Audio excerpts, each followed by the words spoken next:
The morning dawned crisp and clear in the small town of Clearwater, Montana. The sky stretched wide and cloudless, painted in hues of soft blue that promised perfect flying weather. 12-year-old Ethan Carter sat up abruptly in bed, his heart already racing with excitement. Today wasn't just any day. Today was the day his Uncle Jack had promised to take him flying in his small airplane. For months, Ethan had counted down to this moment. He had dreamed about it during school lessons, doodled airplanes in the margins of his notebooks, and spent late evenings reading everything he could about flying. He leapt out of bed, rushed to the window, and grinned. Not a single cloud. It was going to be a perfect flight. "Ethan, breakfast's ready," his mom called from downstairs. "Coming," he shouted back, already pulling on his favorite blue t-shirt, the one with the vintage aircraft logo, and his worn-in jeans. His sneakers were practically flying onto his feet as he sprinted down the stairs. In the kitchen, the smell of pancakes filled the air. His mom, Diane Carter, smiled warmly as she set a plate in front of him. "Big day, huh?" "You bet," Ethan replied through a mouthful of syrupy pancake. "Do you think Uncle Jack will let me touch the controls today?" Diane chuckled softly, brushing a lock of blonde hair behind her ear. "Maybe. But remember, flying a real plane isn't like playing on your flight simulator." Ethan nodded, but inside, he was sure he was ready. He'd spent countless hours on his simulator. He knew about lift, thrust, drag, and gravity, the four forces of flight. Uncle Jack had explained them many times during their visits to Clearwater Regional Airport. Ethan had memorized every detail, absorbing them like his favorite books. After breakfast, he packed his small backpack carefully. Inside went his camera, a notebook for observations, a bottle of water, and a pair of sunglasses. His heart nearly jumped out of his chest when he heard a familiar truck horn honk twice in the driveway. "He's here," Ethan announced, grabbing his pack and dashing for the door. Outside stood Uncle Jack Brennan, tall and confident, leaning casually against his weathered red pickup. A man in his early 50s, Jack had a strength and ease about him that came from 2 decades of experience in the skies. Before flying commercial part-time, Jack had served as a pilot in the Air Force. He was Ethan's hero in every sense. "Ready for your big adventure, co-pilot?" Jack greeted him, ruffling his hair. "Yes, sir." Ethan saluted, making Jack laugh. The drive to the airport was a blur of excitement and aviation talk. Jack outlined their flight plan with the precision of a seasoned aviator. "We'll take off from Clearwater Regional, head west over Pine Valley, and skirt the Rocky Range. If conditions are smooth, I might just let you take the yoke for a spell." Ethan practically bounced in his seat, his fingers twitching with anticipation. At the small airport, Jack went through the pre-flight checks with Ethan by his side. They circled his white and blue Cessna 172, checking flaps, ailerons, rudders, and fuel levels. "A good pilot," Jack explained, "never assumes anything. Always check twice." Ethan nodded, memorizing every step. Inside the cockpit, Jack helped him adjust his headset. The familiar call crackled over the radio. "Clearwater Tower, this is November 382 Juliet, requesting permission for takeoff." "November 382 Juliet, cleared for departure," came the response. Jack glanced over. "Ready, Ethan?" Ethan's wide eyes gleamed. "Ready." The engine roared to life, and soon the plane was accelerating down the runway. Ethan's stomach dropped as the wheels left the earth behind. Below them, the town shrank away until it resembled a model train village. Farms became checkerboard quilts. Rivers wound like shiny ribbons. "We're flying," Ethan shouted into the headset. Jack chuckled. "Sure are." Climbing to 5,000 feet. The next 30 minutes were pure magic. Jack pointed out landmarks: Clearwater's water tower, the winding Snake River, and Pine Valley stretching green and gold under the summer sun.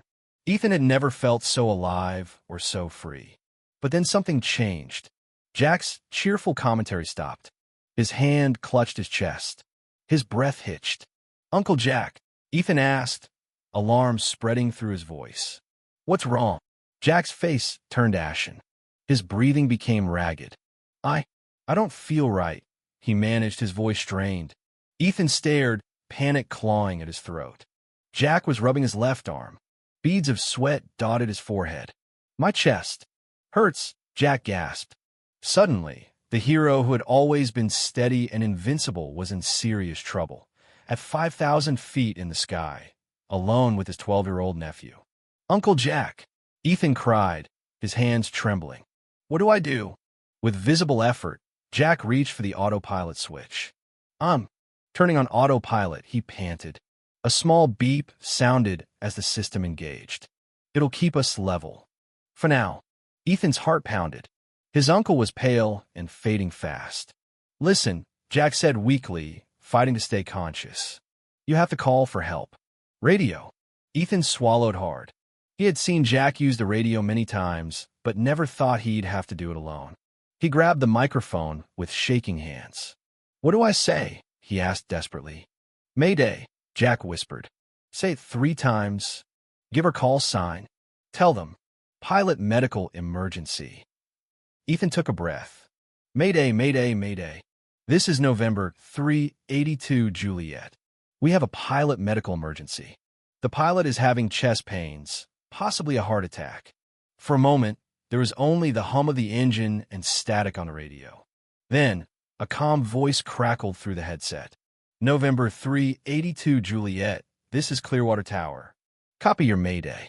Is the pilot conscious? Ethan looked at Jack. His uncle's eyes fluttered, then closed. His breathing was shallow. No, Ethan replied, his voice breaking. He's unconscious. He turned on the autopilot, but I don't know how to fly. Okay, November 382 Juliet, my name is Tom. I'm an air traffic controller, and I'm going to help you, the voice said steadily. What's your name? Ethan Carter. I'm 12. Ethan, listen carefully. First, we need to know where you are. Look at the GPS on the control panel. Ethan scanned the panel. There were so many dials and screens. Finally, he spotted the small moving map. It says we're about 38 miles northwest of Clearwater Airport. Good job, Ethan. We've got your location. You're doing great. Now, do you have any flying experience? Just simulators. Uncle Jack taught me some things. That's better than nothing, Tom replied encouragingly. The autopilot will keep you steady for now. We've dispatched a medical helicopter, but it'll take time to reach you. At that moment, Jack slumped completely in his seat. His breathing was barely there. Tom, he's not responding anymore, Ethan said, panic rising again. Stay calm, Ethan. Is the plane flying level? Ethan looked out. The horizon was straight. Yeah, I think so. Okay, we need to start thinking about getting you down. The word landing hit Ethan like ice water. He was 12. He'd only flown on simulators. This wasn't supposed to happen. Tom, I want to try, Ethan said, voice trembling but determined. Tell me how to land. For the next 20 minutes, Ethan held the control yoke, guided by Tom's steady instructions. His arms ached. His heart hammered. But he flew. And then, through his side window, he spotted a red and white helicopter approaching. This is Rescue 1, came the helicopter pilot's voice. We have visual on November 382 Juliet. For the first time, Ethan felt a flicker of hope. He wasn't alone. The doctor on board asked about Jack's condition. Ethan relayed everything. Pale skin, chest pain, unconsciousness. Sounds like a heart attack, the doctor said grimly. We need to get him on the ground fast. Ethan, Tom's voice returned. Time to descend. We're going to line you up with Clearwater's main runway. Ethan listened carefully. Tom talked him through every step. Throttle back, slight push forward on the yoke, adjust flaps. The runway grew larger in the windshield, a thin strip of safety in a sea of green. You're doing great, Ethan, Tom said. Small movements now. The airport rushed toward him. Emergency vehicles lined the tarmac. Lights flashed. People waited. Pull back gently. Now, Tom instructed. Ethan pulled. The nose rose. The plane hovered, then thudded as the wheels hit. A small bounce, then they settled. Brakes, Ethan, Tom said. Ethan pressed the rudder pedals. The plane slowed. The nose will touch down. They were rolling safely on the ground. You did it, Tom exclaimed. Ethan's hands were stiff on the yoke.